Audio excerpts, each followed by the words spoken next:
Let's do it. What's really going on, Canes fam? Junior and the Big Dog. How you guys doing tonight? Thursday. I wish it was Friday, but it's Thursday nonetheless. It's Thursday. I hope everybody's having a good evening. What's up with you, Big Dog? Hanging in there. Excuse us if we have some technical difficulties. Google Hangout is not cooperating today for some reason, and so we've had some issues. But hopefully, we got them worked out. You guys let us know if we're lagging or if anything is not coming through right.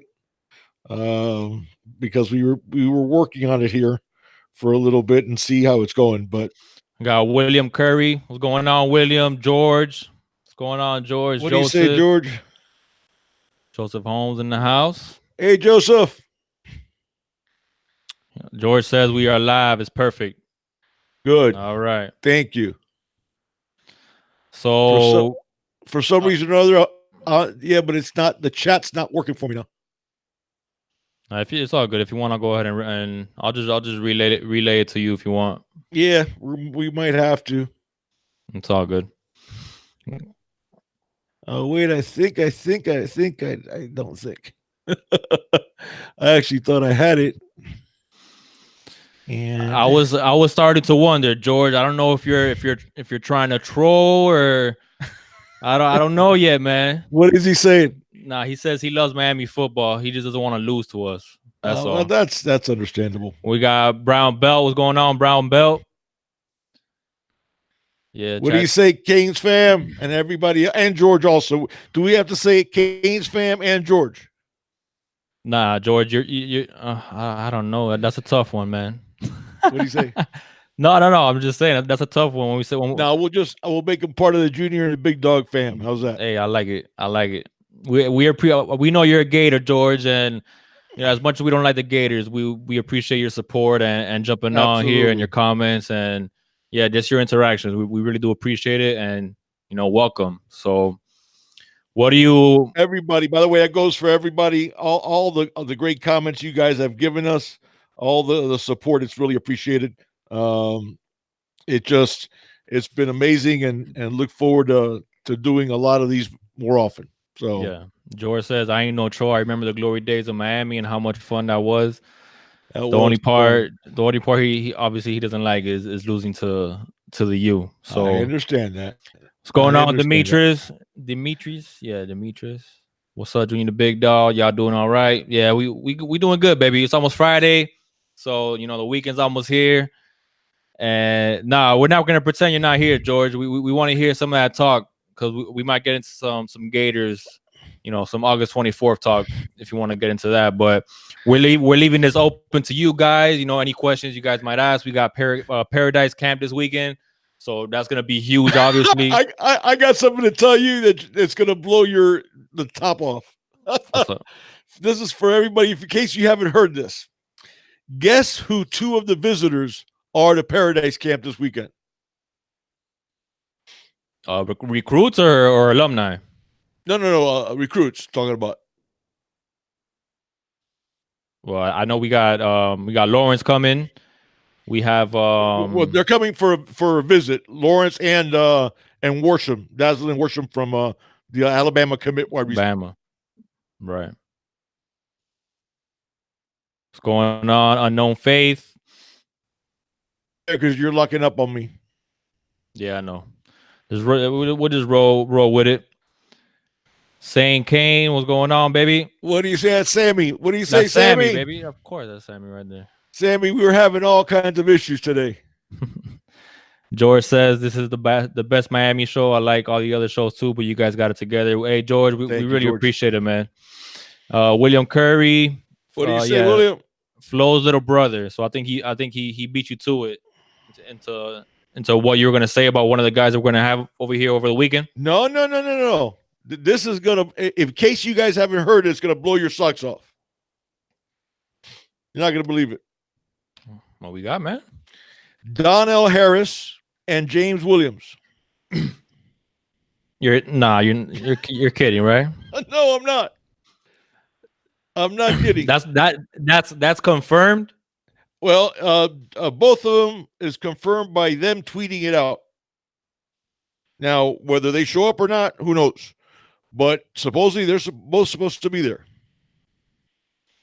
That's That blew my mind. That's interesting. That's amazing. So they're both going to be there supposedly. So we'll see how all that goes. But I just thought it was funny. They're still going to be getting obviously recruited. I mean, I don't think the Canes are going to be like, No. hey, you decommitted, so get out of here. No, You know, but I I didn't think expect it though. I didn't expect really either one of them to show up. I mean, they just decommitted. James Williams. Like I guess it's been almost a month, and then Donnell Harris, which is just recently. But that was surprising to me. Let me just say, there we yeah, go. we got Sean T here. I actually got it to work now. You're good now. I'm good now. Yeah, there we go, guys. Justin, Sorry about that. I was a little distracted, guys. I was trying to get the comments working because for some reason or other it just wasn't working. And we've actually been messing around with this since what 15 till 7 6:45. Yeah, just and about. So we've had some issues here with the Google Hangouts.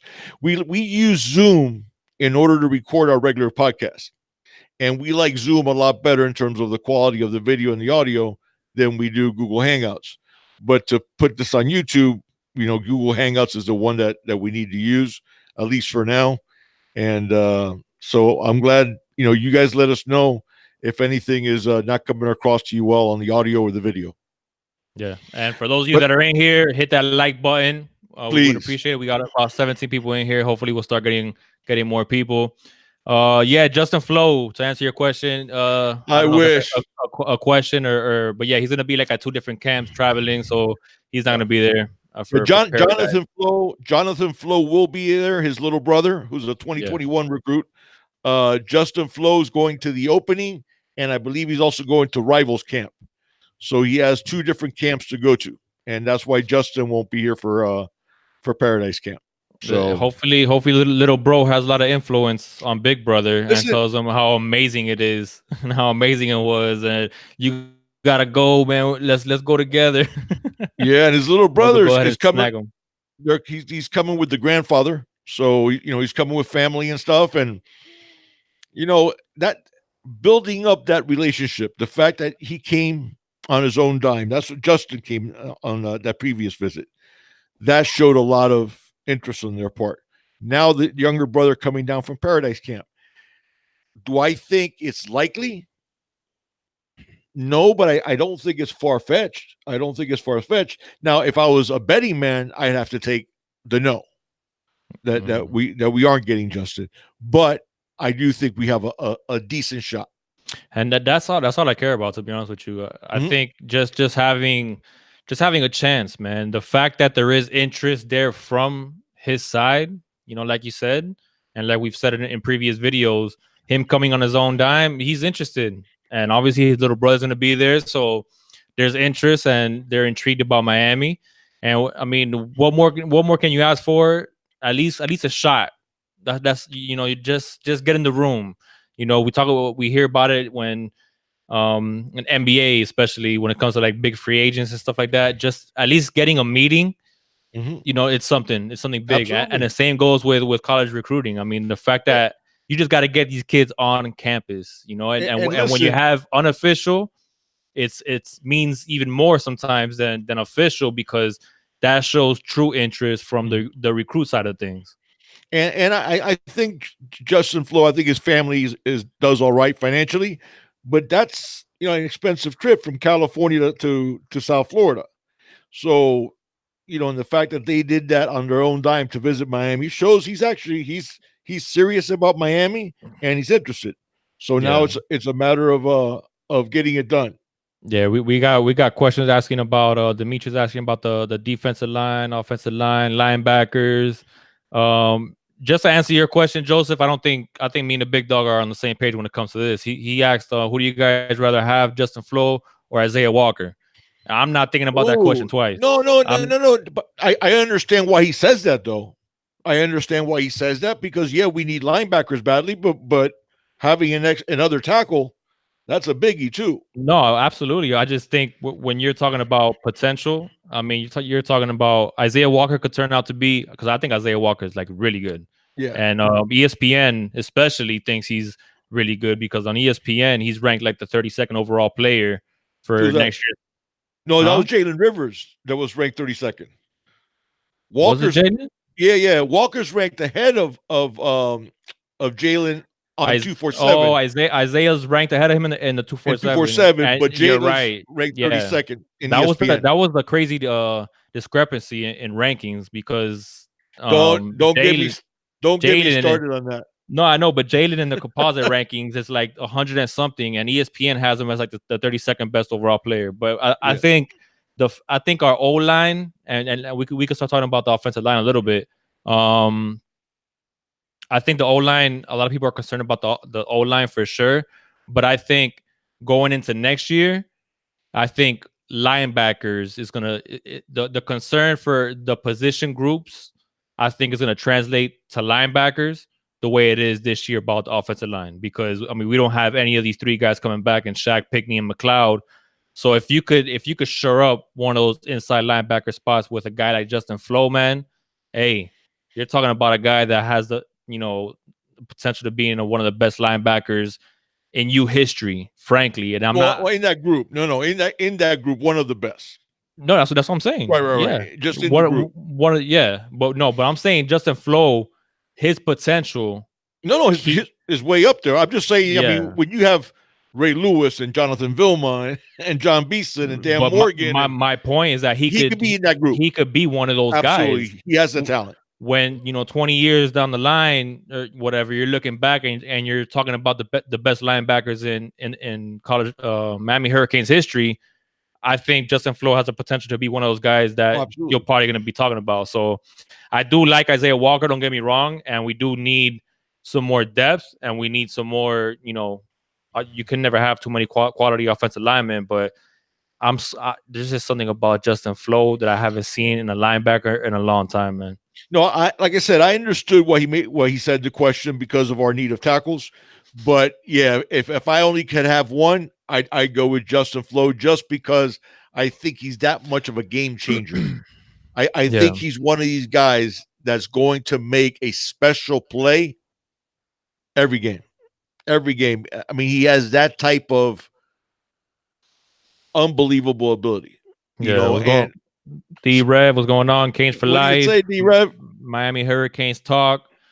Sometimes I mean you guys gotta bear with us because when me and my dad get going and talking about the U, sometimes like I kind of forget. I have to stay on top of the chat, so I'm gonna get better at that with time. But I appreciate you guys coming I in do here. want to say a couple of things real quick, and Canes fan will actually like these comments. One, I have to say this. I read an article today and on 247 of Mark Pope, and man, I feel really good about Pope because he owned last season completely. And Pope said that the reason he didn't get on the field was he did not get into the playbook and he took full responsibility. He said it was nobody else's fault but his. And I was so impressed that a young man publicly can come out and say that it was his bad. He was at fault. And I was really impressed with Pope. And I feel even better about his prospects this year because for him to say that the way that he did, I think, listen, it would have been really easy for him to blame, maybe not blame, but throw shade a little bit towards Dugans or towards Rick, and he didn't. He didn't. He said that he didn't deserve to be on the field basically last year because he didn't know his playbook. He said in high school, all he ran was post corners and I forgot the and nines just bombs. And I was like, wow. So and he said he didn't now he's into the playbook and I was really impressed. And also I wanted to do a shout out to Michael Allen II. It was a young man that reached out to me on Twitter. He's a football player from Killeen, Texas, and he sent me his tape to watch and sort of give him my evaluation. And the really respectful, good young man, and he loves Miami. So when he sees this, I wanted to give a shout out to him. You guys, when you get a chance, go to Huddle and look at his film. He's a he's a player. I'm telling you, he's He's a a big 2021 dude, kid. man. He's a big Yeah, dude big, too. But big guy. hey, great kid. I like the fact that he put in his bio like he wants to be like the best defensive lineman of all time. I mean, the attitude's right. You know, he has talent, so it was pretty good that it was pretty cool to see him, reach out to us and stuff like that. So we appreciate your support, Michael, and we hope, nothing but the best for you, and hopefully, And, you do get your dream shot. Just keep on working hard, keep on doing what you're doing, and maybe the Hurricanes, you'll go ahead and catch their attention. We got and what he said to me was, as soon as I get offered by the Canes, I'm committing. yeah, And we he's got a big orange and green Canes fan. So John Paul. What's going on, baby? Tony is in here. D Rev. Some Canes fans don't like George. Everybody's like, "What's this Gator doing in here, man?" no, that's all right. That's all right. We'll Calvin, accept. what's going on, Calvin? What do He you say, says, Calvin? Calvin says, "Do you think we should run a spread?" You know what he calls it? I guess he calls it the spread coast. The type of offense that Dan Enos likes. What I like, Manny brought up a good point, and it's true. He said when they asked him about before he hired Enos, what type of offense was he going to do? A spread offense, and Manny said what they're doing nowadays is the spread has become different than what it used to be. It used to be a lot more specific. Now it's more spread concepts. And what I like about Enos is he does not have a set idea of what he does in terms of personnel. Um, the way he moves guys around, that he wants receivers to learn multiple positions. I think you're going to see a lot of exotic formations, but I think you're going to see a lot of 12 sets, a lot of two tight end sets because of the talent that we have with Jordan and Mallory. You're going to see a lot of creative stuff, but he does have the way Enos calls it, he calls it the spread coast, which is a cross between the West Coast offense and the spread. So you're going to see a lot of those spread concepts for sure. Yeah, I agree 100%. I mean, anything to just create space for this talent that we have on the offensive side of the football. I mean, that goes to like what you said with our tight ends. What do you say, Sean? Sean Taylor? Sean T, baby. But that's the thing I like most about Enos is, and I always said this. I said, to me, a great what's going coach. on, Thomas? Thomas Miles. What's going on? What do you say, Thomas? The a great coach doesn't try to tailor the player to his system. He tailors his system to the player, and that's what I see with Dan Enos, which I really, really like. Yeah, And so I'm excited. Unknown faith. I agree. I'm not sure who said it. Sean says Jeremiah Payton is better than Mark Pope. The tape doesn't lie. I'll tell you what, man. I mean,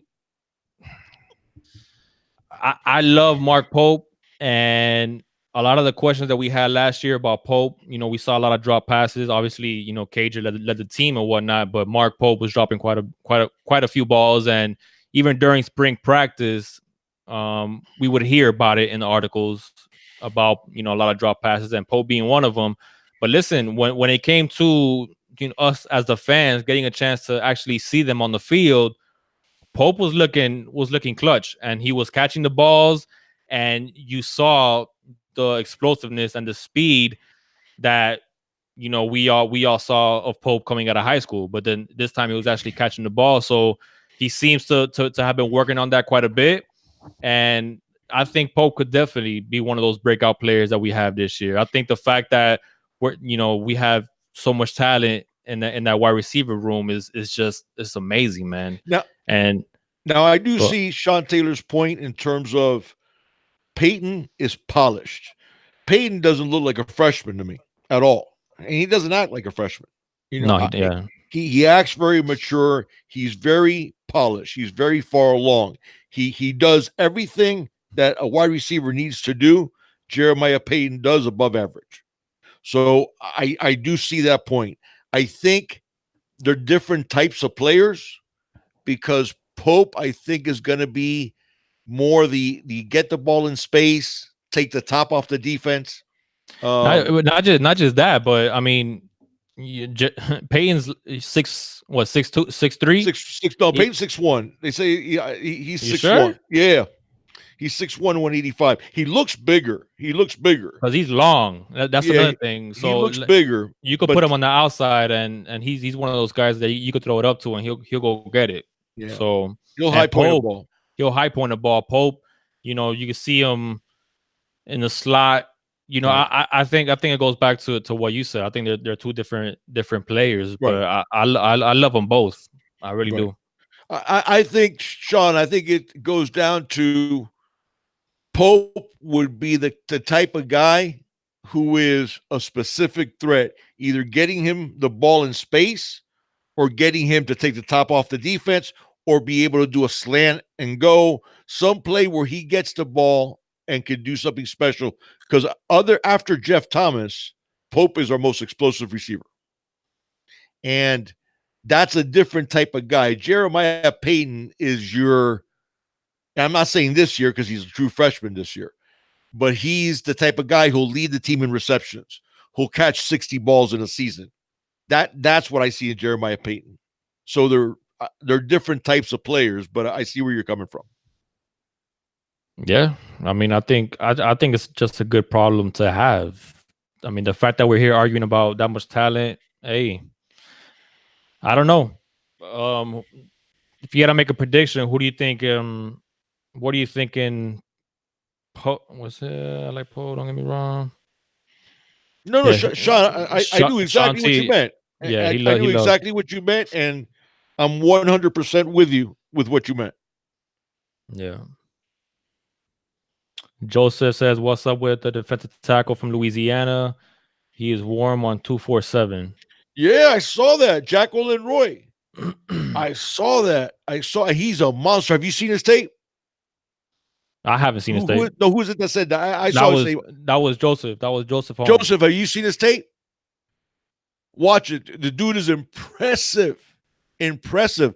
That's a guy that I really, when we were doing the breakdown of the defense, he was one of the names to know. Remember? I had him in the names to know section.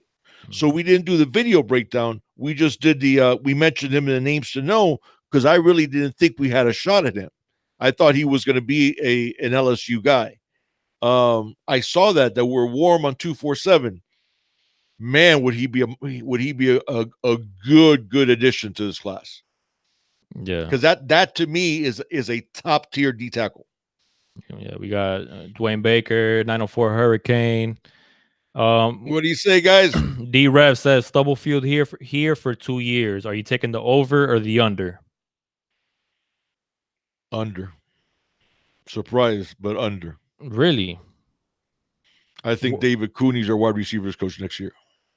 I'll say, yeah, that's true. When we talked about it, I mean, his name was thrown out there. I could be wrong, D-Rev, but that's my take. Yeah. D-Rev, I'm going to shoot it back to you. Right now, you're Dan Enos. You're Manny Diaz. Pick David Cooney or Taylor Stubblefield. Who do you want at wide receivers coach? We'll give him a second to but answer. that's not fair, man. No, but hey, that's reality. That's reality. Right now, if David Cooney says to you, I want to coach. I don't want to just be on the administrative side. You're going to tell me you wouldn't rather have Cooney than Taylor Stubblefield? I love Cooney. There you go. And the jury's out on Stubblefield. I'm not on that Stubblefield train of dissing him, but he hasn't really showed me anything either. On the flip side, yeah. So, but I mean, well, like the jury's still out. I saw a lot of receivers showing interest in Miami who are not showing interest any longer. Mookie Cooper, Jalen Hyatt. Okay, yeah, Michael Redding, we got him interested now. But Rome Udinese do from you Bishop Gorman. do you think that's a cause of maybe us focusing more towards positions of need for next year? No, Being that we're so deep no, in the wide Taylor receiver Stubble. room. No, because we were gonna take 4 wide receivers the whole time, Yeah. and as of right now, we only got 2. Fleming and Restrepo, counting Restrepo as a wide receiver. Yeah. Okay, so he's been out there. You know, there's more to recruiting than just working hard. There's guys, and this is true of everybody. You know, you salespeople, man, even interpersonal relationships. Relationships with the opposite sex. There's guys that just don't have that gift of ingratiating himself with people. That, and there's other guys that they walk in the room and everybody notices them. That's the thing. In order to be a great recruiter, you have to have that it factor. I'm not so sure Stubblefield has it, and I am pretty sure that David Cooney does. Well, we've heard the praises from players that are here now, and especially Amon Richards being one of them. Especially, we've heard the praises for Cooney. The players just love him. So, I feel what you're saying, man. Listen, like I said, we said in the coaches show, Stubblefield is the jury's out. I'm not making a definitive blanket statement for him or against him. Hey George, that's right back at you though, because if we're talking about your defensive line against the Canes defensive line, I don't think your quarterback's gonna have much time to throw either. We're putting up 50 every week. I guarantee it. That's going to come back to haunt Felipe. Mm-hmm. Yep. But no, I listen. Stubblefield is a technician. He's a guy. That's one of the things I wrote on the comment section. He coached at Air Force Academy, and one of the things, Air Force Academy wide receivers got a block. So that I like that a lot. I like to see my receivers blocking downfield, because a lot of times that's the difference between a 12-yard run and a 60-yard run. So no, and he was, by all accounts, a great technician. He seems to be a good teacher, but the name of the game in football, college football, is recruiting, and you can have 1 or 2 guys on your staff that are not great recruiters but great technique guys, but you can't have too many of them. And I'd rather have none of them. I'd rather have guys that can all recruit. Yeah, D-Rev, Kate's for life is saying that Stubblefield is a technician and stuff like that, but he is.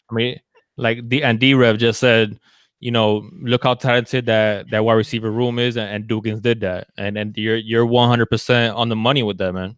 When it comes to recruiting, Dugans was able to prove that we Jeff could get Thomas? Yeah. Who got him here? I know he's the reason we lost him too, but who got him here? Yeah. Okay, Mark Pope. Mark Pope was a 5-star in Rivals. Mm-hmm.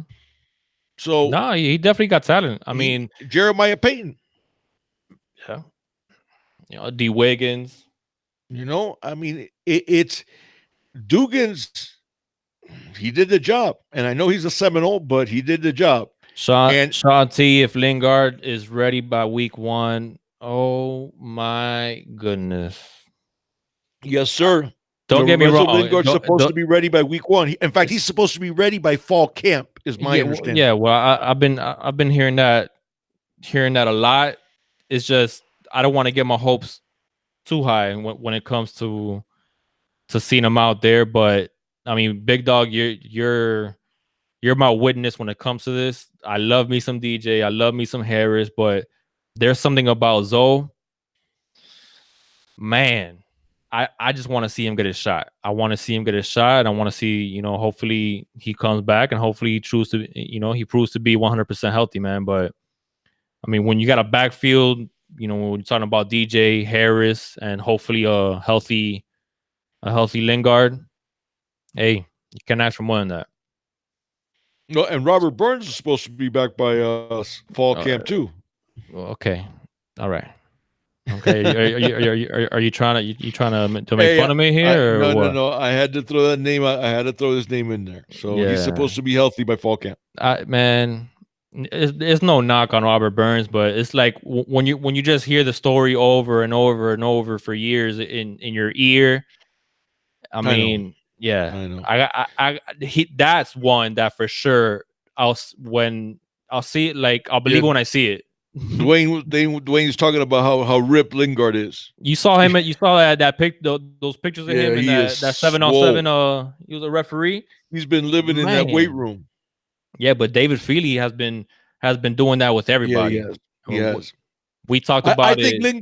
Lingard might be up to like 205 now. Oh, From looking at him, I think for he could be up 205, maybe sure. even 210. Maybe even 210. The way He that has guy's the height. I lifting, mean, man. he's a 6-footer, so he has the height. Yeah, I know it. But the What's all going on, Clavon?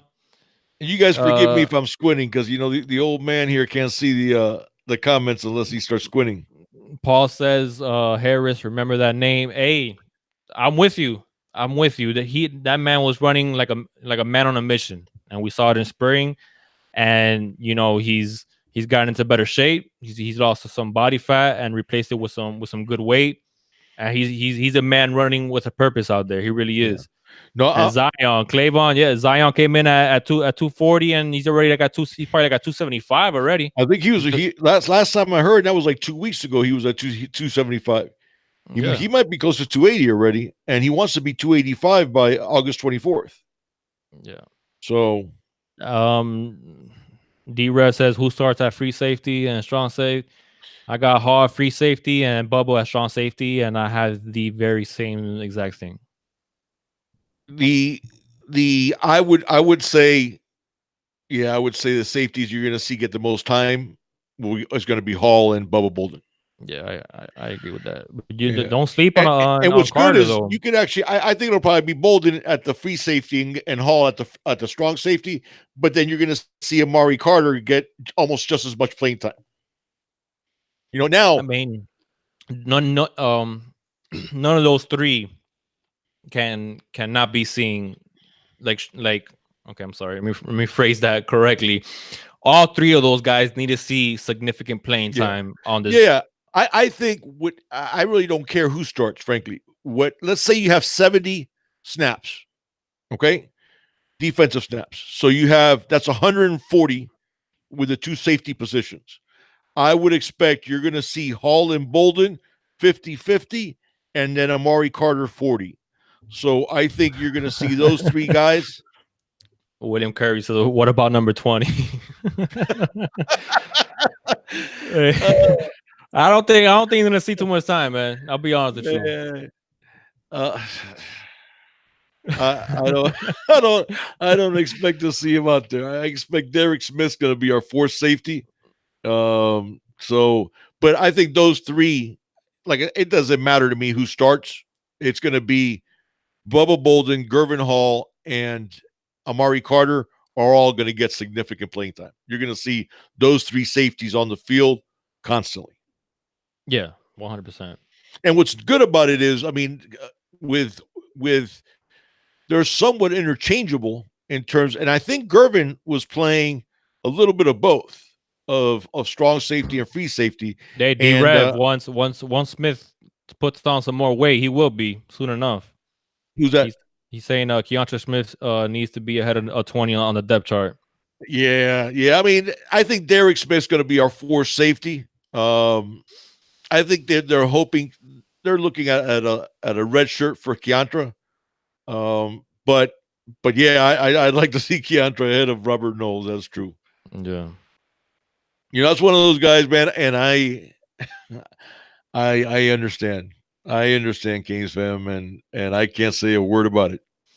I feel bad because, by all accounts, he's a great kid, works his butt off in the weight room. You look at the kid. He talk about being ripped. Robert Knowles is ripped. So he puts the work in the weight room. He does, but man, he gets on the field and he just has these brain farts, and it's like Do you know what it's like? It's like the like if you're in a championship game and you have a bad if in baseball, let's say you have a bad outfielder that the ball will find him. If you make you put somebody in there for some reason and you hide him in right field, but the ball's gonna find him. That's the way it is with Robert Knowles, where whenever he comes into the game, somehow or another the ball finds him, and it's usually in somebody else's hands as they're running away from him for a touchdown. Yeah. But whatever, man. Hey, he's a kid with the U on the side of his helmet. That's right. I'm rooting for him. It is what it is, baby. And the good news is he's a senior, so that's it. No, That's the only one you get, man. No, but I understand, man. I do understand Kane's fans' frustrations, but he by all accounts, man, he is a kid of high character and works his butt off. So I wish the young man very well. I just don't wish him very well in our secondary. How's that? Yeah. You got Tony Acosta. What do you say, Tony? What's going on? I don't know if I already said what's up with you guys. Calvin Dixon says, "Do you think Miami? Both Tonys. Do you think Manny will be involved with the defense?" No, I did at first, and I think I don't know if you got a chance to see our show, our previous show on the coaches that we broke down the coaches. Yeah. When we first hired Blake Baker, I thought, well, Manny hired his protege that worked under him at Louisiana Tech and worked under him at Texas. After seeing Blake Baker, I'm impressed with him. And I don't think that's the case. I don't think that I think it's going to be Blake Baker's defense. Obviously, I know Efrain Banda is his co-defensive coordinator, but that's somewhat in name only. But I do think it's Baker's defense. And he does throw some wrinkles. He has some different wrinkles that he does from Manny. And but obviously, if something's going on defensively, Manny's going to be in those meetings and he's going to have input. But I think it is Blake Baker's defense. I 100% believe that. Yeah. You got what's going on? Kenny at Chris said, if you had your choice of South Florida running backs to pair with Chaney in this class, who would it be? Jalen Knighton, Parrish, Gore Jr., Daniels, Knoll. I really like Knighton. I'm not sure. I think he FSU eventually is gonna land Knighton. But I Knighton has some serious talent, man. Don't get me wrong. Yeah, I like Parrish for sure. Parrish, you can't argue with production. What I like about Knighton is that he's a completely different type of back than Chaney. Knighton's your scat back, change of speeds, third down back, that type of thing. A guy that you could throw out in the slot. He is more of an offensive weapon than a running back is the way I look at Knighton. But to answer your question, that's the running back I'd like to pair with Chaney would be Jalen Knighton. I don't think we're going to get him though. I do think he sees how crowded our running back room is with top tier guys. We talked about it. You're looking at next year. You could have DJ Dallas back. Okay. Let's say he doesn't come back. You still got Lingard, Cam Harris, Asa Martin, and Don Chaney Jr. Yeah. And if he's ever healthy, Robert Burns. Mm-hmm. So I think Knighton, if he was going to commit, remember, guys, he visited in the spring a bunch. Kenny at Chris Cooper's from Trinity Catholic. Cooper. Yeah, because Cooper's from Trinity Catholic. Because D-Rev said that he would love to pair Cooper with Don Chaney. Chaney's who's? Oh, I'm sorry. Oh, Mookie. Yeah, we talked about that. Yeah. We talked about that. Yeah, no, I was answering Kaniak because I don't know Cooper where he's from. He's from Trinity Catholic. Trinity Catholic in St. Louis. Yeah, same place as JT. There you go, D-Rev. Yeah. So yeah. And I think he actually, that's one of the reasons why Miami attracted him was he. You have to remember he's a couple years behind JT. So I'm sure he looked up to him. JT was the man, and they're fairly close to each other in terms of where where they grew up. But I don't know. I don't think they actually met though. But I know Mookie Cooper talked about that. He wanted to be like the Jeff Thomas. The thing with Mookie is I don't trust him signing on National Signing Day unless Illinois has a really bad season, because I think he wants to go to Illinois, and the only thing that'll stop him from going to Illinois is if Lovie Smith has a terrible year. He has a bunch of friends there. I mean, I think there's like 5, 6 guys that are either at Illinois already or have committed to Illinois that are real close friends with Mookie. So my problem with Mookie is I'm worried about getting strung along to December, or even worse, to February, and then have him say, no, I'm signing with Illinois. So, but in terms of changing Mookie from a wide receiver to running back, I think that's a great idea. I think I'd like that just as much as Knighton, if not better. Because Mookie is funny. You wouldn't think this, but Mookie's a wide receiver who's actually more stocky than Jaelan Knighton, who's a running back. Because Mookie's well put together. Oh yeah, Mookie's ripped. Yeah. So, Kane but yeah, Lock. that's my fear with Mookie, and I think things are sort of dying down in terms of the contact between him and Miami. So that's my biggest fear, and I think Parrish is our fallback position. Is that if we don't get Knighton, then we're looking at probably Henry Parrish. And listen, I know he's not a stud athlete, but 1,800 yards at Columbus is 1,800 yards It's at 10 yards a 18. pop. Exactly. So I Kane know he's Lock not a super athlete, but he can run. 1023. Dallas says great show. We appreciate it. Thank- Those of you guys watching that are in here, hit that like button if you guys haven't already. It'll really help us out. We would really appreciate it. Me and old man love You doing guys have this. given us great support. Please, if you haven't subscribe, hit the notifications bell, but please hit that like button. It really helps us quite a bit. I'm sorry, go ahead, but what were you saying? You got Caniac Chris. Y'all think we could get Jonathan Dennis back in his class and Paul Walker too? Let me I'll ask be you a question. honest. No, hold Go ahead. on. I want to. Who asked that? That was Caniac Chris. Caniac Chris. Chris, I'm going to tell you something. Here's what I want you to do. I want you to go on Huddle, watch Jonathan Dennis film, and then go watch Christopher Love. Okay, who's a new name in the mix as an interior lineman. He is a little overweight. Okay, he does have a little bit of bad weight, but watch their tapes and tell me who you like more. Because I like Love even better than I do Jonathan Dennis as an interior guy. And he plays with a chip on his shoulder. He plays with an edge.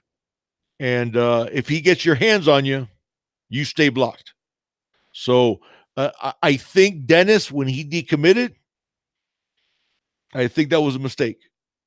And that's a mistake that I don't know if he can get back in this class, because if we take Love, that's it. That is Jonathan Dennis's spot. Yeah. So I like Love better than Dennis. Yeah. Let's see. I'm trying to get to all of you guys, man. So if I skip a question or two, just re-answer the questions and he said Christopher. Yeah, he's a new guy. He's like a 6. I want to say 6'3.5", like 325. He was just at the big man camp on campus with the Hurricanes, and he's a dude. He's a dude on that interior. Could even end up being a center. 904 is asking, what are our thoughts that Jaelan Phillips actually suits up for the Canes next year? I understand why the question is asked. To a certain extent, I have to take it at face value for right now. I have to take it at face value that he does intend to play. 2 years away from football is enough to give somebody that itch and realize how much they miss it. I do think he comes back. I do think The- he comes back. He plays, and I think he starts wreaking havoc. I think he plays as well. I mean, we know the potential obviously that he has. My only concern is, you gave the glass half full on being 2 years away from football, but I'll throw that back at you with the glass half empty. 2 years away from football is 2 years away from football. I mean, you True. have to you have to get back into football shape. I mean, you True. gotta, you're not gonna be promised a spot on that defensive line either. But I think obviously nobody questions the talent that he does have. My only concern would be, I know he had his injuries and the concussion, a little accident that he had kept him out of football, but he did walk away from football. So there was a point in time where he decided, I'm gonna hang up my cleats.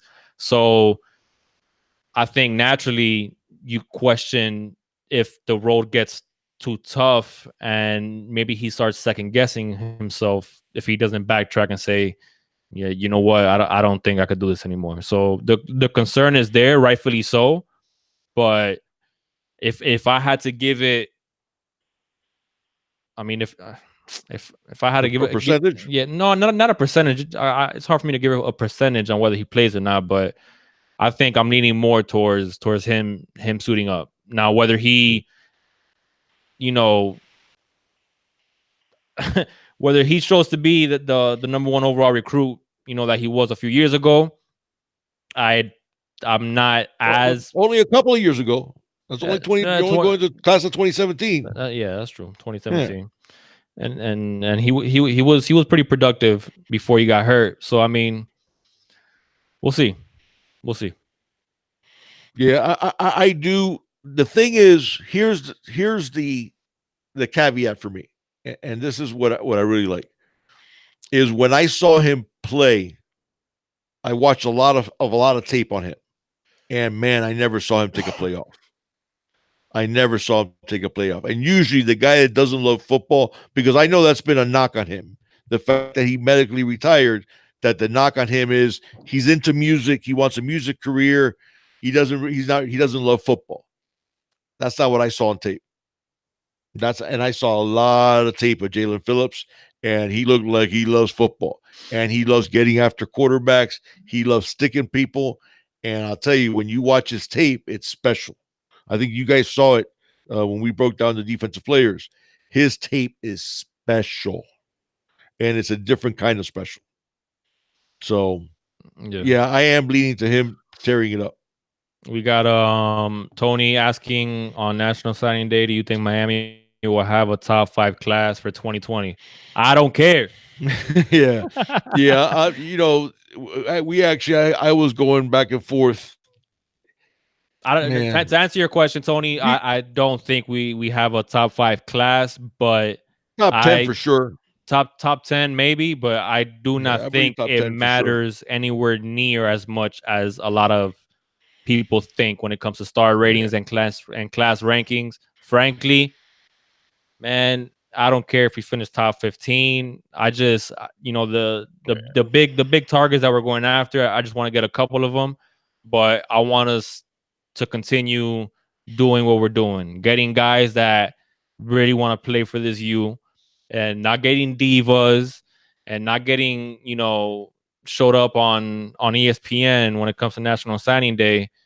I've had just about enough of that. So I'd rather get guys like, a Corey Flagg, that may not have the recognition and the start. Well, my thing with Corey Flagg is he doesn't have a high ceiling. He has a high floor. No, but he doesn't have a high ceiling. But my point is, when you build a team of Canes. Oh, you mean in terms of attitudes and stuff, right. In terms of attitude, you give me a 3-4 Corey stars. Flagg, Javier Restrepo. Right. Absolutely. I mean, these are guys that really want. You need talent too, guys, and the guys that we have talent.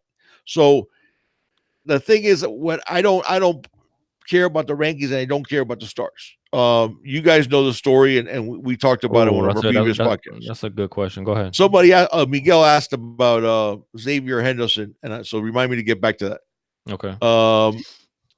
the for you guys that don't know, this happened a few months ago. Rivals, these kids, I believe they were in Tennessee, made up a player and put a profile on Twitter that he was 6'5" and 300 pounds, and he was a monster, and he was all county, and this and that. And then on Twitter, they said he got an offer from Bama. Now, this is a kid that doesn't exist. Okay. Rivals rated him as a high 3-star and gave him an 85 rating and a really good scouting report. And the kid doesn't exist. It was fake. That Yeah. happened literally 3 months ago. And so, for when people tell me about star ratings, if a fake kid got a rating from Rivals because he claimed on Twitter, the fake account on Twitter, that he had a Bama offer, what do you think happens in reality to these rankings in terms of offer schools and in terms of those type of things? So now, mind you, I've seen a lot of, like I said, this is darn near 40 years. And Miami, even back in the 80s, back then there wasn't star ratings, but there were still rankings. And Miami was like, 15th, but then we'd have, you know, 4 guys in the first round of the NFL draft, and we had 20 more players than Florida State, who was second in terms of most players in the NFL. I Mhm. saw that same movie over and over again. Mhm. Okay. That's one of the things that we talked about. One of the most overused phrases to me is everyone's entitled to their opinion. You're entitled to your opinion, but for your opinion to be credible, it should be backed up by facts, by logic and reason. And then you give those. Now, mind you, that doesn't mean you're going to be right. You could still be wrong, but at least have it based on that. To me, when I see these star ratings, I've seen a lot of 5-star players during the time that, okay, I see why they're 5 stars. I see 5-star players and I go, what? That guy a 5-star. Mhm. Same thing with 4 stars. Seen them that they were better than that. They were seen them that they were worse. Same thing with 3 stars. Overall, a lot of times, yeah, you see why they get the rating that they get. But I think it's way overblown. One of the Mhm. things that I actually posted yesterday, okay, there's 2 schools that I'm going to give you who, according, if you follow the rankings and if you follow the star how many star ratings, I'll give you 2 teams that supposedly have more talent than Clemson, and that's USC and Florida State, and they both went 5-7 last year. USC has 1 more 5-star than Clemson and 10 more 4 stars. Okay. Florida State does have 3 less 5 stars, but they also have 10 more 4 stars. Okay. So the rankings are way overdone, are way overcooked. Don't look at, guys, do this. Watch the tape. We do the breakdowns for you and we do the video breakdowns. Watch the tape, make up your own mind. Watch what they play. Break down the little the quarterback. Don't just look at what the play was. Look at ball placement, mechanics. What type does he throw from different platforms? Look at the things the way a scout would and make up your own mind. And you're going to see that every single year. I'll give you a perfect example. I'm not going to say the kid's name, and then I'll get off this rant. 2 years ago, Georgia had the #1 class in the country. One of their 5 stars was an offensive lineman. Okay. And Junior's going to remember this story because we were both laughing our, what Oh, off. yeah, yeah. We're watching the National Signing Day, and Tom Luganbill of ESPN comes on and starts talking about this 5-star offensive lineman that Georgia got. Okay. I had seen the kid at a camp, and not even a great camp, like not one of the elite camps like some of ours that we have in Florida and stuff like that. This was a good camp, but I think it was a camp in North Carolina that has some good players. I saw film of this kid get punked. I'm talking about bull rush after bull rush with not elite guys and get punked. They gave that kid a 5-star. So when I saw him, he had a 5-star, and Tom Luginbill of ESPN literally said this. You remember because you saw it with me. Said, well, yeah, other than strength, he's not he needs a couple of years in a strength and conditioning program because he lacks strength. Okay, an offensive lineman that lacks strength, that needs 2 years in a strength and conditioning program, is a 5-star? Yeah. How does that work? No, 904 says I just read an article saying that all the recent championships were won by a team who dominated in recruiting. The only exception was Clemson and Auburn with Cam Newton, but even their class was decent. And No, you need. I'm not saying you need talented players. Okay, but what happens is the chicken didn't come before the egg because that's what I've seen. Okay, because if you go back to Clemson's classes before they started winning, Clemson has never been ranked higher than 7th. Okay, their recruiting rankings has never been higher than 7th, and the chicken didn't come before the egg, meaning that they started bumping their recruits when they started winning. And guys, I've seen this over and over again. Miami, I can tell you, was a definitive exception. And going back to the 80s, when we fielded championship teams, they were teams that the recruiting rankings would have us 15th in the country, 12th in the country, 17th in the country. And that was year after year after year. I started telling Junior, I've seen this movie so often that our 3-stars, Gregory Rousseau is a 3-star. Okay, they gave an same year, that was in 2018. They gave an offensive lineman who lacked strength a 5-star, and they gave the freak of nature that is Gregory Rousseau a 3-star. Anybody want to explain that to me? yeah. Nah, and Caniac Chris, hey, me and my old man have been saying this for years, man. I mean, when it comes to like player ratings drop just because they're considering Miami, or you have a high ranked player and then they actually do commit to the U. I've seen their rankings drop. How So much football has been played? We're in June. How much football has been played since December in high school? Last time I checked, none. Dominic Mammarelli lost his 4-star.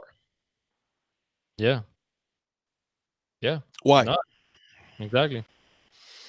Exactly. I mean, yeah, I think it's overrated when it comes to So, but anyways, that was enough of my rant. Excuse my rant, but I had to rant on this, and it just bothers me that you have people that come up with like no facts in their argument and just you're a jerk, and it's like that's not really a point. I might be, but that's still hey, not a point. back to 904 Hurricane, and I Yeah. actually I took a mental snapshot of your question because No, I thought it was a really Miguel, I want to answer. Miguel had oh asked yeah Xavier Henderson a question. yeah yeah go Yeah, ahead. Miguel. If I apologize for the rant, I didn't get to your question, but I'm not feeling. I would love to have Henderson, but I've never believed Henderson was going to come to Miami. I think at one point, I think now the crystal ball, I believe that has him headed to Clemson. I always thought if it wasn't Clemson, it'll be Florida because of his brother. So I don't see us getting Xavier Henderson. So Yeah, but no, back to one of the but I would questions like that to get him 904 because he's a stud wide receiver. But go ahead. yeah. Who do you think sees more playing time out of these? I know who I think is going to see the most playing time, but between Corey Couch, Christian Williams, and Nigel Bethel. I'm pretty sure Ooh, that was a question that I know for Hurricane, good question. and I was Wow. like, okay, so that's why I remember that. That's a really good. Who did the 904 That was Hurricanes? 904 Hurricane. That's sneaky. You made it hard there by throwing in Bethel. Yeah, exactly. Oh That's why man, I was damn, kind of like, ooh. that's a good question. Oh man. Now, okay, hold up. Now, what are we considering playing time? He Because means meaningful snaps. He means who becomes the 4th DB. That's what he's asking. okay, Who is our 4th quarterback? I should say. That's what right, he's asking. Who is going to be our 4th cornerback? right. All right. Christian Williams. There you go. To me, it's a toss-up between Christian Williams and Nigel Bethel. I think Corey needs to take a year to put on some weight. Um, but if I have to pick one, the thing with Bethel that people don't understand is he's an amazing athlete, but in high school he was used all over the place, and he really did not develop cornerback skills. No You know, fault to his he own, was man. used some at that. What's that? That's not his fault. I mean, he was just you Yeah, want to talk about speed, yeah. man. That young man runs like a low 4.3. Um, it could be Bethel. As if somebody said Bethel, it could be. Um, I mean, I basically flipped a coin in my head between Bethel and Christian Williams. As So, that as but yeah, did I, because I think when it comes to Corey, I love Corey. I think that he does need to put on some more weight before we could see him play any meaningful snaps. right. But obviously, Bethel, we're gonna see on special teams. We saw it. We saw a glimpse of it already in spring. He's definitely So gonna. I'd love to have him returning kicks for sure. I want to see yeah, Bethel returning kickoffs. 100%. I mean, you have to put No, him. but you know what? It does make sense. Bethel, being that he's already been a year in the program, so this is his second year. And he's put on weight, man, because he No, came in. he looks good. He looks He good he came in like 170. I want to say, or at 6 feet. At six exactly. feet tall. So I he think he came was actually in. he might have come in at 160. Was I it think one? Bethel came in at 160. I do remember it was. We talked about it. It was concerning. I mean, Yeah, he we was knew the thin, thin, speed, thin, but thin. yeah, he was Yeah, really. But he's gained some good weight. he has, and yeah, that's you know what? It's probably 6 of one, half dozen the other. But I do like Bethel, and yeah, you know, if you tell me Bethel ends up with more time than Christian Williams, I think that's probably fair. I think Williams is a player, man. I think Williams is a He is, player, he is. and I do like Williams, and I like the way Williams uses his length. mm-hmm. Technique wise, even though it's funny because you have a second year guy, you know, and a first year guy, you would think the second year guy is further along. But in this case, I think Christian Williams is a little bit further along in technique in terms of using his length at corner. Um, but yeah, I'd love to see Bethel. That's basically we're going to need a fourth corner for sure. You know, hopefully we won't have too many injuries, but somebody's have to step up out of that group to be that fourth corner behind Bandy, DJ Ivy, and Al Blades. Yes, So Shanti says a good point. Coming in June won't help his case. I mean, true. it's tough, man. That is true. That is tough. Yeah. Yeah. Sean, I think if Christian Williams was an early enrollee, I I think think he's not going to be he wouldn't unseat Ivy or Blades, but I think he'd definitely be our fourth cornerback for without a doubt. yeah. So, but you're right, that didn't hurt him. That didn't hurt. That I mean, that didn't. Yeah, I saw another question. I can't remember exactly who it was, but all right. Before I start talking about the ones that I'm seeing now, I'll go back to that one. Who do you see starting opposite of Garvin? You see Hill, or I already know your answer, but I just kind of wanted to let you I guys think they'll know. probably start patching, but again, you remember we talked about going back to the 70 snaps. Okay. Mhm. I think 70 snaps. Wait. What you think they're gonna start patching opposite of Hill of Garvin? Garvin, yeah, they probably will, but I don't care who starts the game. No, It's who no, no, plays the no, most snaps. no. They're No, not. it's who No, plays the most no, no, snaps. no, no. You know, I think in terms of snaps, which is what matters, I think you're looking at 40 snaps for Rousseau, 30 snaps for Garvin. 30 snaps for Patchen on the left side, 40 snaps for Garvin, maybe 45, 25 for Trayvon Hill. Oof. Well, you got to give, man, I'll tell you what, they're going to keep a fresh pair of DNs, but I think it's going to be Patchen and Rousseau and Patchen, I should say, on the left side. Doesn't matter who starts. Rousseau will get the most time on the left side, and Garvin and Trayvon Hill on the right side. That's what I believe is going to happen.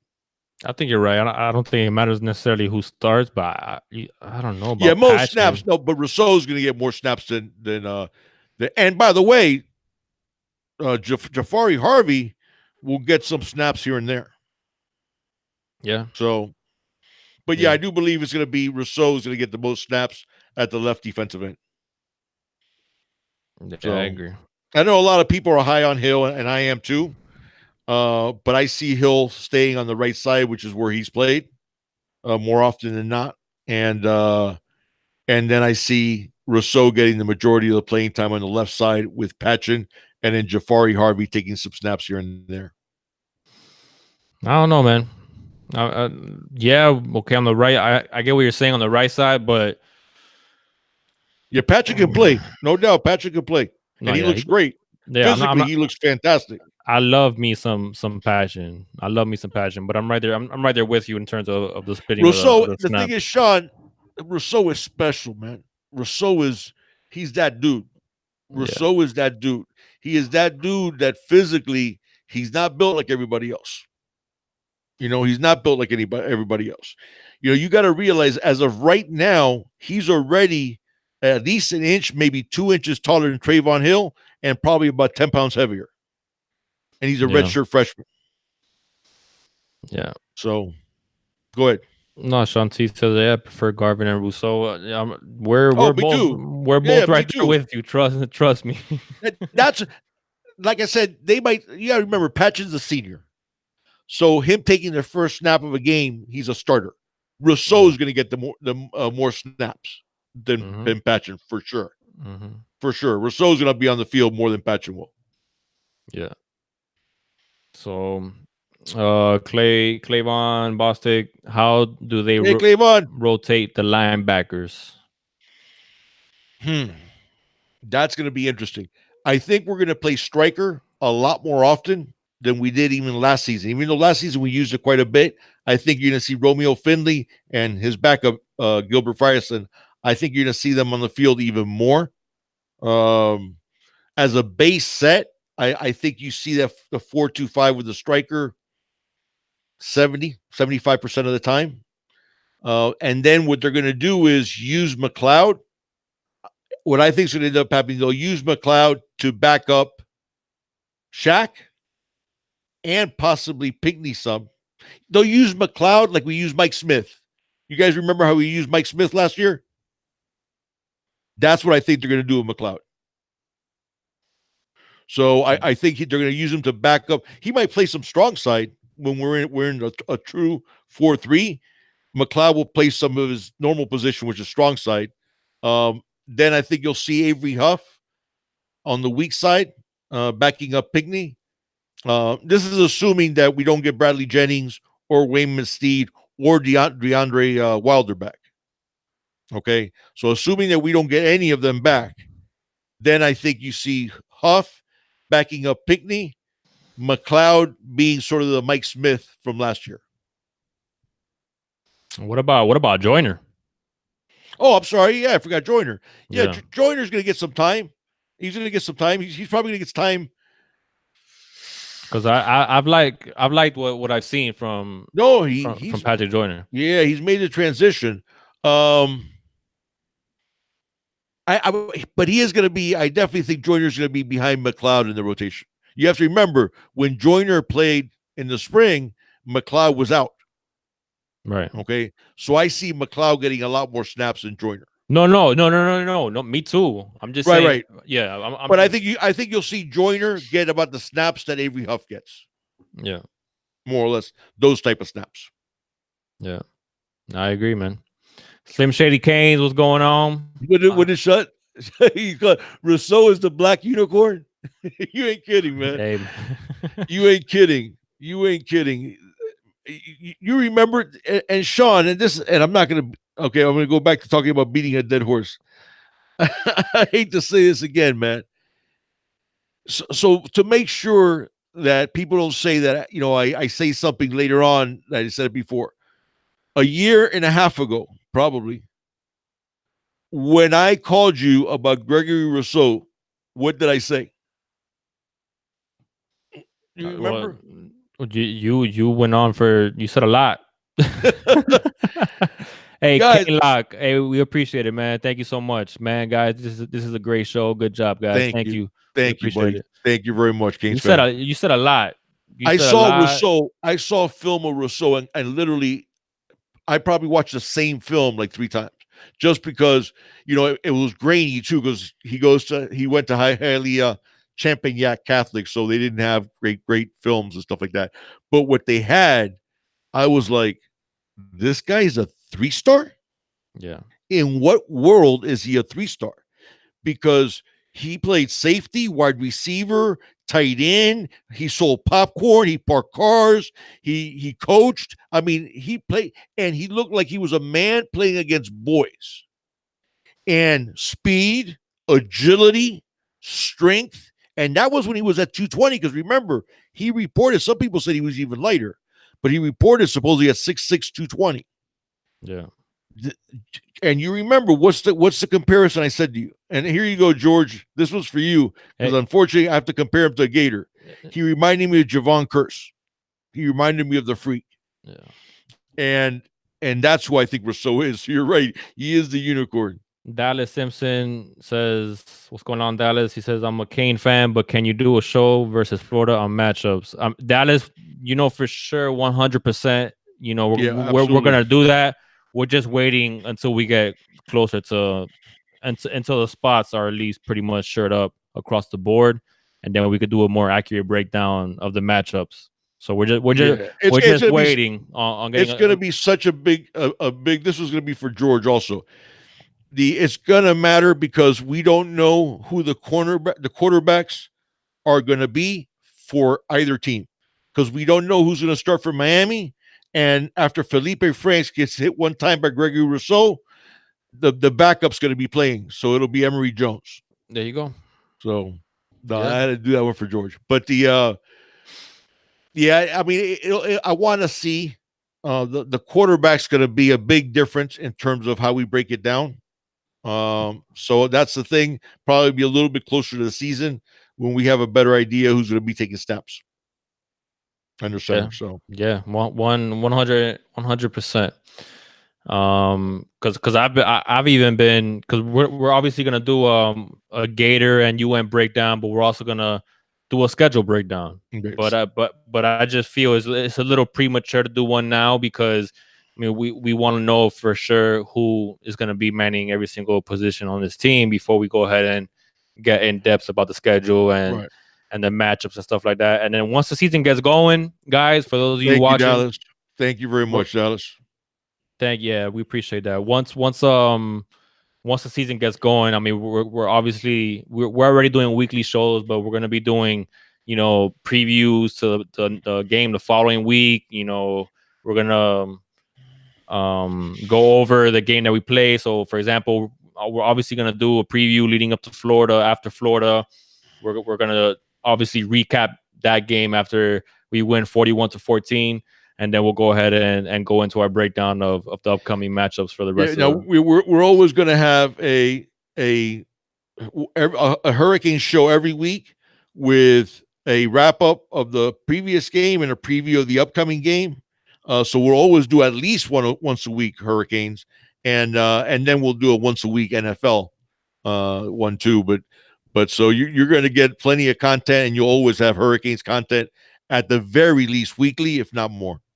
Yeah, 100%. Joseph says you guys need to come on here more often. Hey, we love this, I man. love it, Joseph. I This is do. this is only our second live stream, so um yeah, every single time I feel we've only done one. Now it's our second, obviously, but we're liking it more and more, and we're seeing we love, at least I love seeing the interactions between George and all of you guys. I'm just laughing at a lot of it, so it's kind of hard to cover all of it.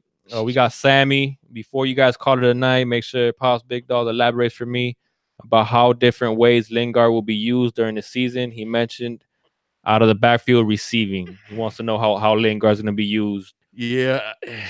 We touched on it. Looks like he's gonna be healthy Yeah. by week one. So Lingard, the thing with Lingard is he is that running back that you give the ball to, especially the way his body's filling in. Because I urge you guys, if you get a chance, look it up on Twitter. You can see a picture of how Lingard looks like now. Young man's been hitting those weights, and he's he is he looks ripped. Um, he's the type of guy that you could just give the ball to 25 times, and that's your. I mean, now mind you, with our talent, is that ever going to happen? Which is fine. It doesn't really need to happen, guys. Listen, people forget this, but we had a time chair where we had Clinton Portis and James Jackson. Then it was Portis and Gore, and then it was Portis, McGahee, Gore. We've had timeshares very often. Going back to the day, go back all the way to the last time we had a running back that was like for sure number one. I guess that was with Duke, obviously with Duke, yeah. But when you go back in the day, like when we had Alonzo Highsmith and Melvin Bratton, neither one of those guys rushed for 1,000 yards. Yeah. They were used differently. And then we had Warren Williams that we throw in there. OJ Anderson going back to the 70s. Yeah, he was more of that every down back, that type of guy. I think Lingard, but the thing with using Lingard out of the backfield, Sammy, is that Cam Harris does that really, really well, as does DJ Dallas. Yeah. So I think you're going to see these guys timeshare carries, and I think you're going to see these guys timeshare receptions out of the backfield. It's not going to be like what we were doing with Joseph Yearby, where we were using him as that change of pace and as receiver more than a runner. I think you're going to see all three guys doing a little bit of catching. But Lingard, I'll tell you what I like about Lingard is you get him the ball in space, and man, good things are going to happen. And when he gets behind your track defense, athlete, man. nobody's gonna catch him. Yeah, he Lion. Thanks, we appreciate it, man. 904 Hurricane telling everybody in here, hit the like button. Thank you, 904. If you guys haven't already, please do so. Kwame Bradshaw says he loves the show as well. Thank you, guys. Says great show of material, fellas. Kwame wants to know, who do you guys think will be the starting wide receivers come August 24th? What is the depth chart in your mind? Ooh, look at that. That was interesting. Sean had JT Osborne and I think he had the third. Who Sean? Who's your third? Jeremiah Payne. Jeremiah Payne. No, I think it'll be Osborne and JT, and then I wouldn't say Yearby was a bust necessarily. No, but Rigger, he wasn't what we expected him to be either. You're right there. I mean, this is a guy who shared time at Miami Central with Dalvin Cook. And look where Dalvin Cook is, and look where Yearby went. Yeah, but so, I think that expected him to be Dalvin Cook, no, that's not who he was. That wasn't fair. But then once Mark Walton came into the fold, I mean, you got to play the guy that is had the better most talent, right. So I think that's why we saw the drop that we did with Yearby as well. I mean, Mark Walton came in and just proved, hey, I'm that dude. So, I wouldn't say he was a bust though. I'll say in terms of snaps, let me do it that way. When you talk about the wide receivers, in terms of snaps, I think it's going to be KJ Osborne, JT4, Jeff Thomas, Brian Hightower, Mark Pope, Jeremiah Payton,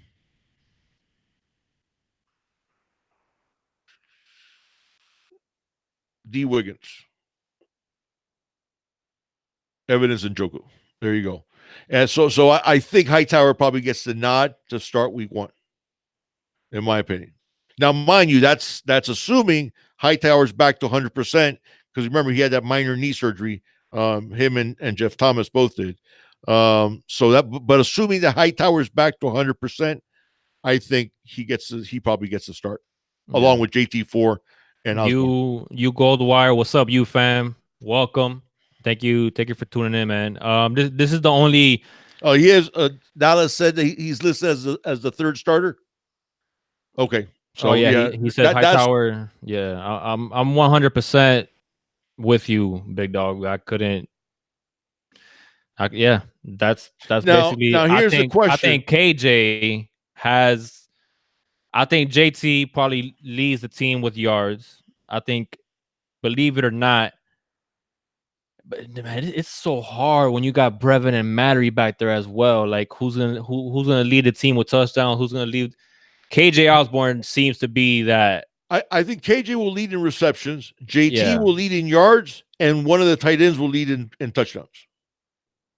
Say it again. Say it again. I'm sorry. I think KJ leads in receptions. Mm-hmm. Jeff Thomas leads in yards, and one of our tight ends leads in touchdowns.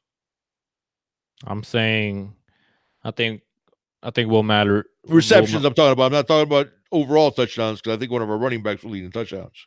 Yeah, I would The say. receiving touchdowns, I think it'll be one of our tight ends.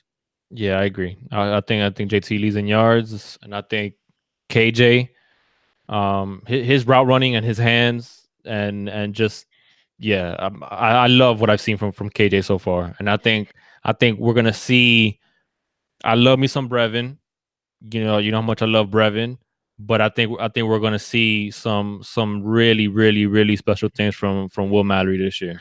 And I'll tell you what, guys, I am so excited for Darren Enos to have Brevin Jordan and Will Mallory in his tight end, and Michael Irvin is going to get some meaningful snaps. So let's not forget him.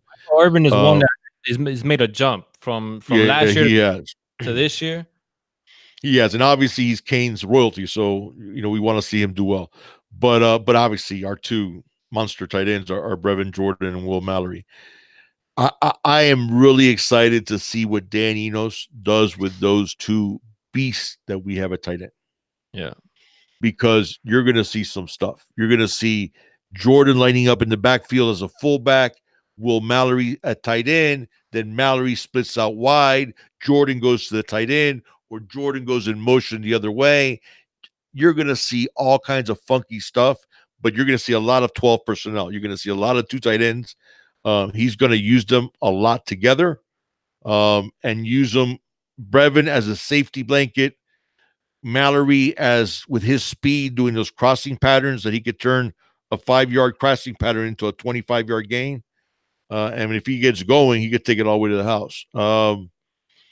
Man, Enos is going to do some funky stuff with this offense, and I love it. He talked about using Rielis George at fullback some. Yeah. And he's going to use, and I expect that.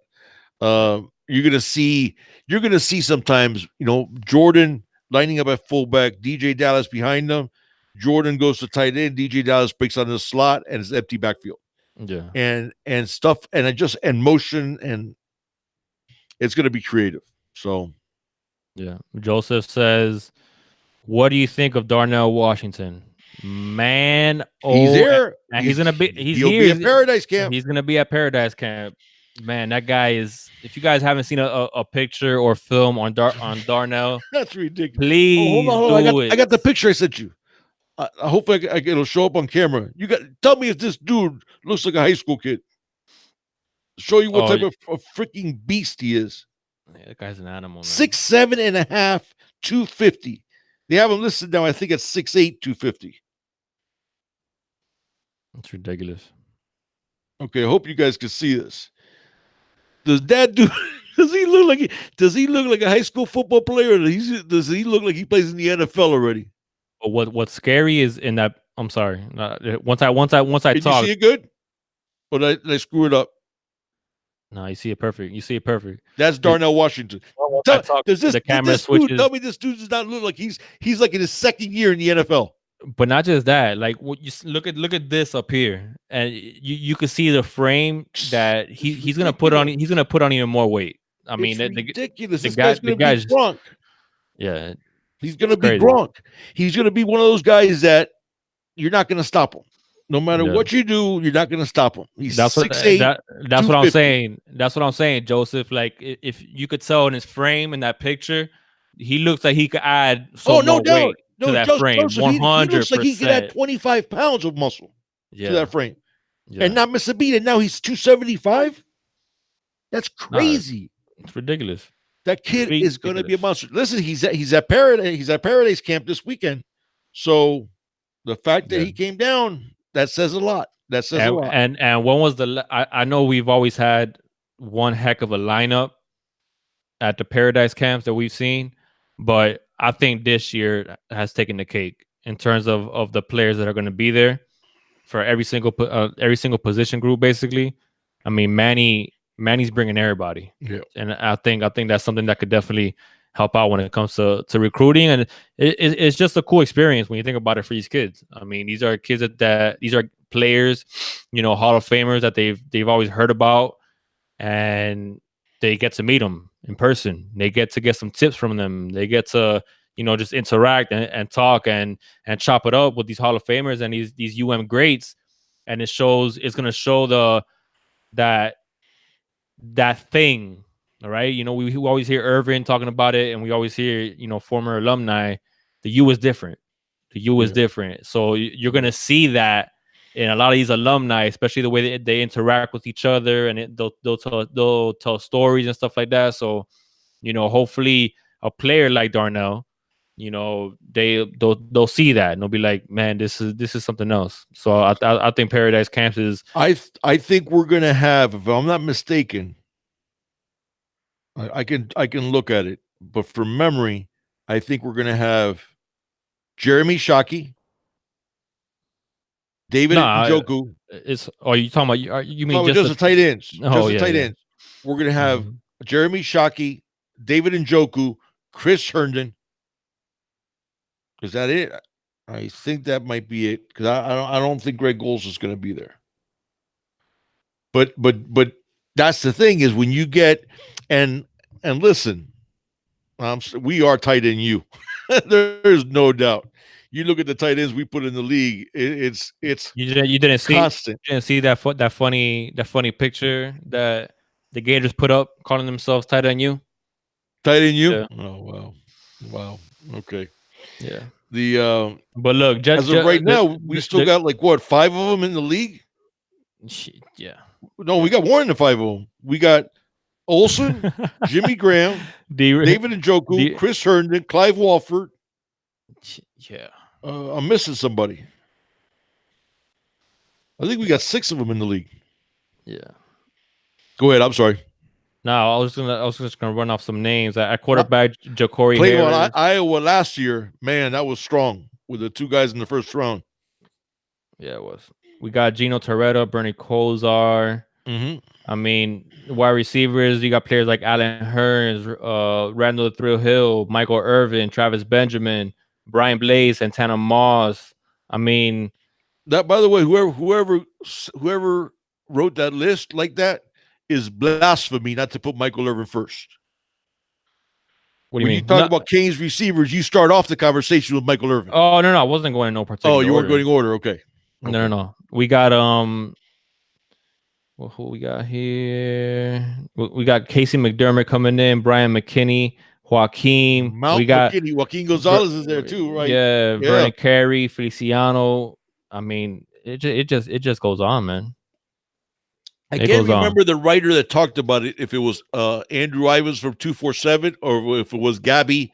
I know I've talked about Ivins at 247, guys. If you don't subscribe, it's a good site.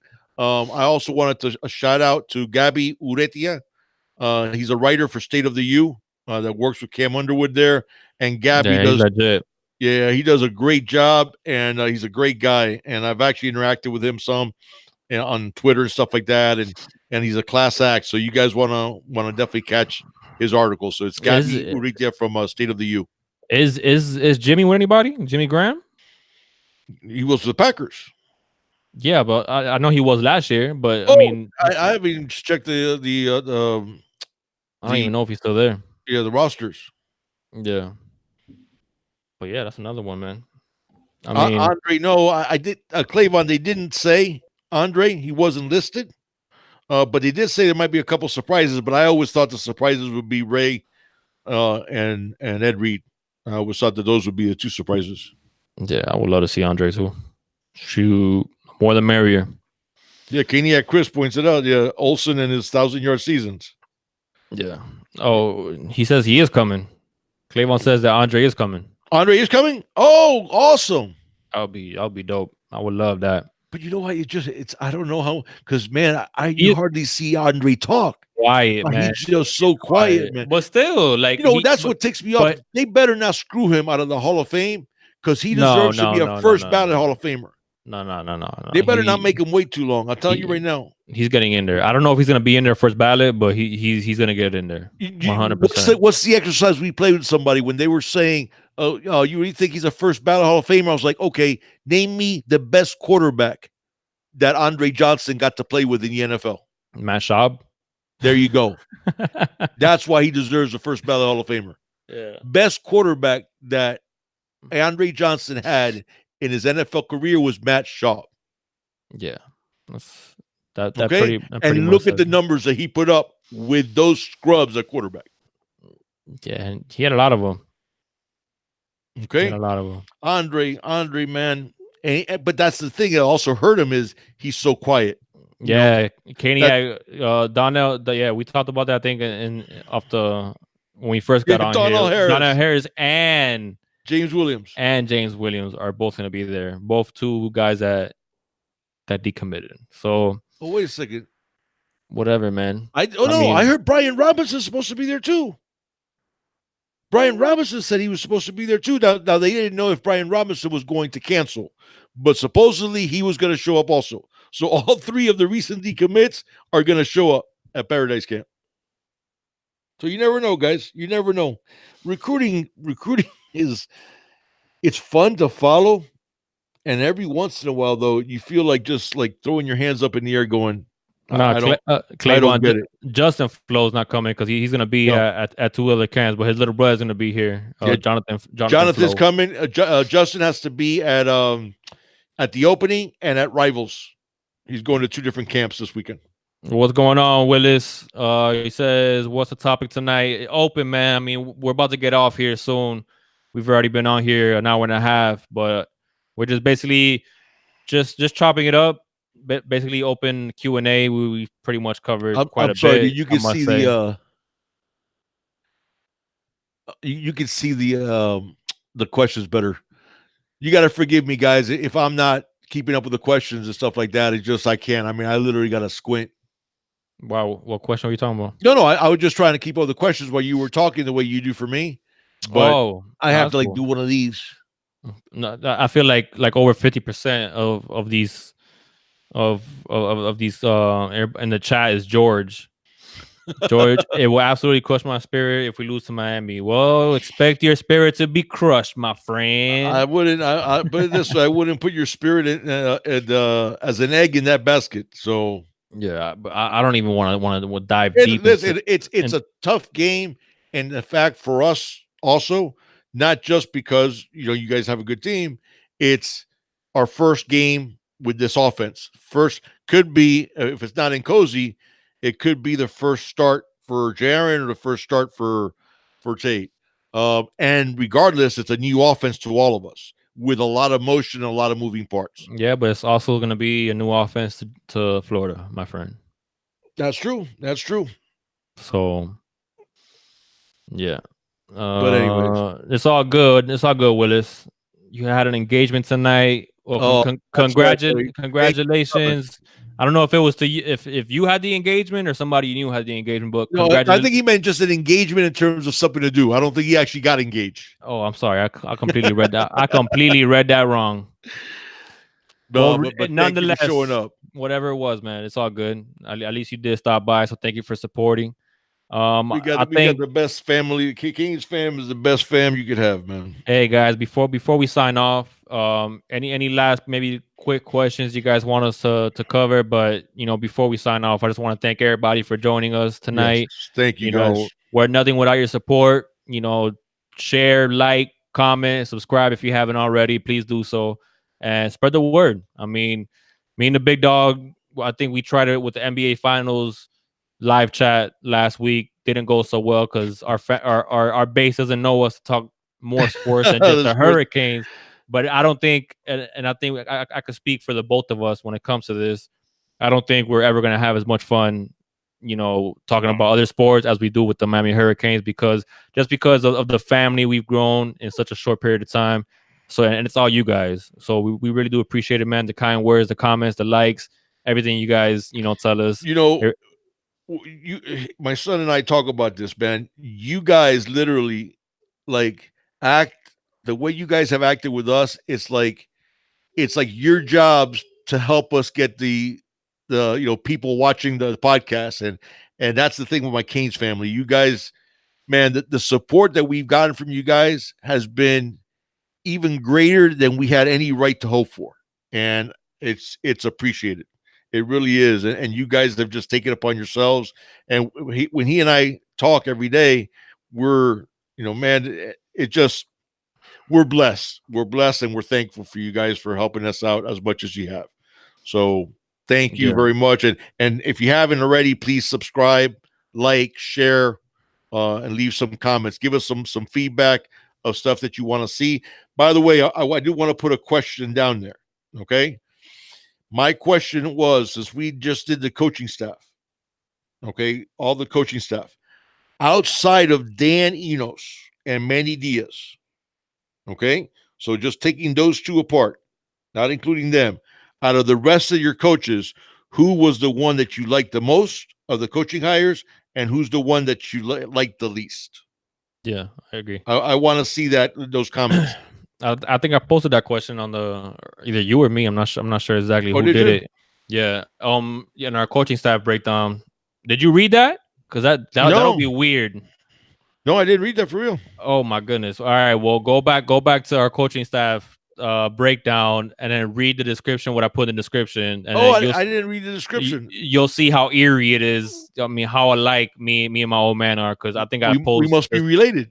the same exact question. Hey, before we go, Yeah. Saint Kane, Fishing, Sammy, we didn't forget about you, man. We want to go ahead and do some call-ins to the show to hear you guys and hear any questions you guys may have. We were gonna have Samuel on tonight, but I mean we're running short on time, and it's something we kind of want to practice before we just put it live to you guys to make sure it looks good, everything sounds good. Sammy, to give you an idea, not only was Google Hangouts hacking up on us, I had to reset my internet twice, and literally right before 7. So it was a little crazy, and then we had a lag, and there was a lag in the video, and then his video would freeze. So, anyways, but go ahead. Yeah. We have So any more questions? Wide receiver coach questionable. Yeah, 904. I am. That's the perfect word for it. I'm not going to down him, but he's questionable to me too. Yes. Yeah, but we'll see. I have I'll give him somebody. the benefit of the doubt. I have But I love somebody. the other hires. I have somebody who has proven, and I don't know if this is cheating. I don't think it's cheating, but besides Enos and Manny, my favorite hire has been David Feely. Ooh, good choice. Good choice. Just because of what the problems that we were having last year in the weight room With Gus Felder. Yeah, that's a good choice. and what we've done. I mean these kids are just that's at least it's kind of hard because the season hasn't started yet, so we haven't seen the full development of these players. Yeah. Or you could already see the development of these players in the weight room. Yeah. So I think it's I think that's it's a good choice. That's a good choice. I really like what David Feely is doing, to be honest with you. But if I have to pick one, it might be Butch Berry.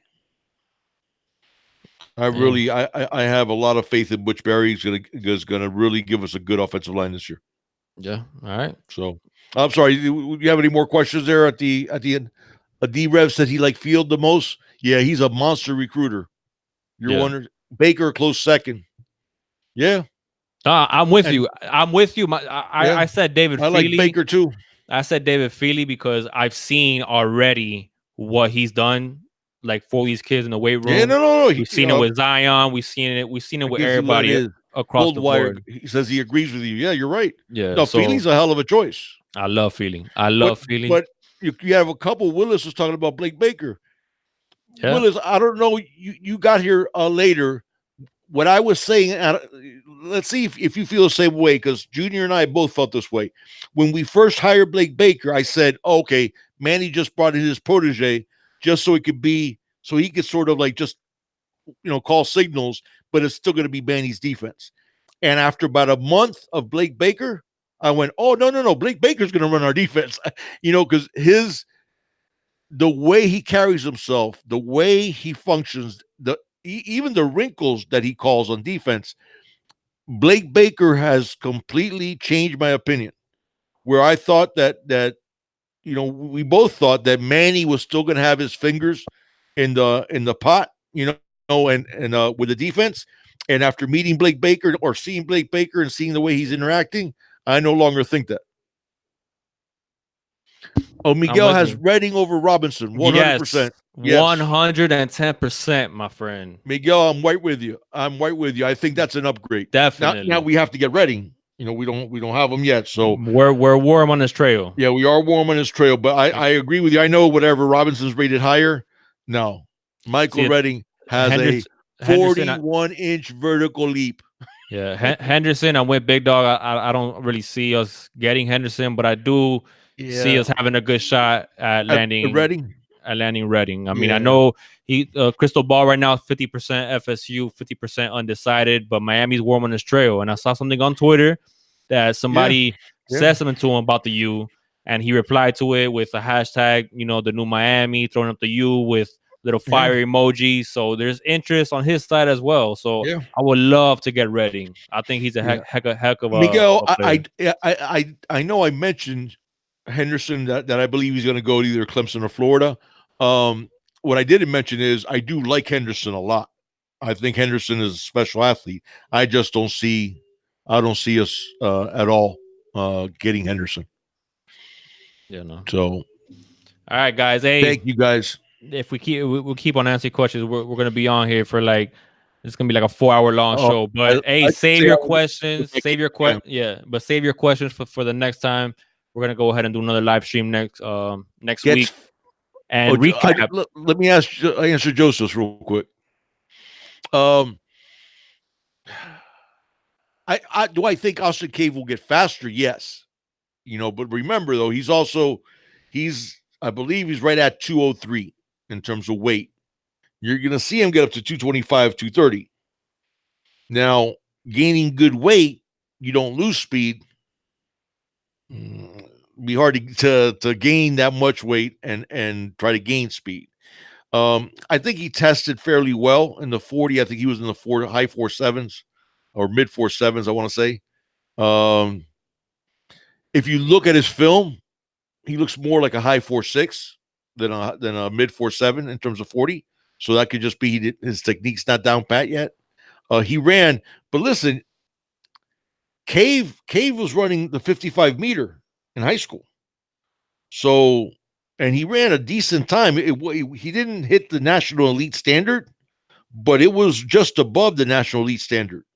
So Cave has some decent wheels. And if you watch, I don't know if you watched the show that we did breaking down the film, look at the tackle that Cave made on that kickoff return, where he chased the guy down from behind. Yeah, that's a good point. He has wheels. Cave has some wheels. So, but gaining 25 pounds, it's kind of tough to do that and get faster. And right.